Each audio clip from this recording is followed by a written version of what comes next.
চাকরি বাতিল ইস্যুকে ঘিরে রাজ্য সরকারের বিরুদ্ধে সোশ্যাল মিডিয়ায় কুৎসা ও অপপ্রচার চালানো হয়েছে বলে অভিযোগ তুলে বালুরঘাট থানায় অভিযোগ দায়ের করল মহিলা তৃণমূল কংগ্রেস।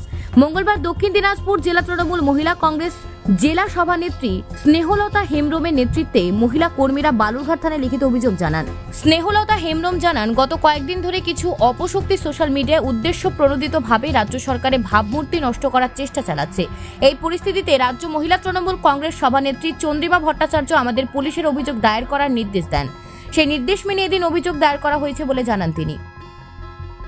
দিন ধরে লক্ষ্য করছি ফেসবুকে প্রচার হচ্ছে যে অফার বলে প্রথমে 18 লক্ষ দিয়ে চাকরি কেন তার 8 বছর পরে 36 লক্ষ ফেরত দাও আর জিতে নাও 1000 টাকা করে, মানে লক্ষ্মী ভাণ্ডারের টাকা।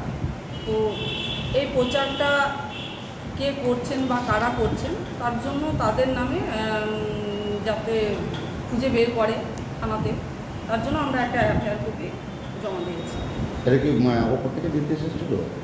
হ্যাঁ, আমাদের রাজ্য থেকে নির্দেশ দিয়েছেন, সেভাবে আমরা থানাতে গিয়ে আমরা এফআইআর করে দিয়েছি। যদিও এই বিষয়ে বিজেপির জেলা সভাপতি স্বরূপ চৌধুরী জানান, দেখুন, তৃণমূলের এই অভিযোগ নিয়ে আমার বিশেষ কিছু বলার নেই।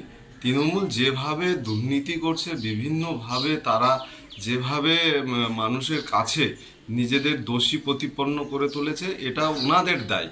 যেভাবে চাকরি দুর্নীতি থেকে শুরু করে প্রতিটা ক্ষেত্রে যে দুর্নীতি তারা করেছে, তারা যদি দেওয়ালে পাশে কান পাতে শুনে, তো প্রত্যেকেই ব্যক্তি তাদের নিজস্ব ব্যক্তি, পাশের বাড়ি সবাই তৃণমূলকে চোরচোরই বলছে।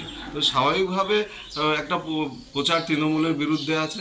এখন নিজেরা বাঁচার তাগিদে তারা থানায় কমপ্লেন করছে না, কোথায় কমপ্লেন করছে। যতই কমপ্লেন করুক, পুরো তৃণমূলের নেতৃত্ব যারা এই চুরির সঙ্গে যুক্ত, তারা একদিন না একদিন জেলে যাবে।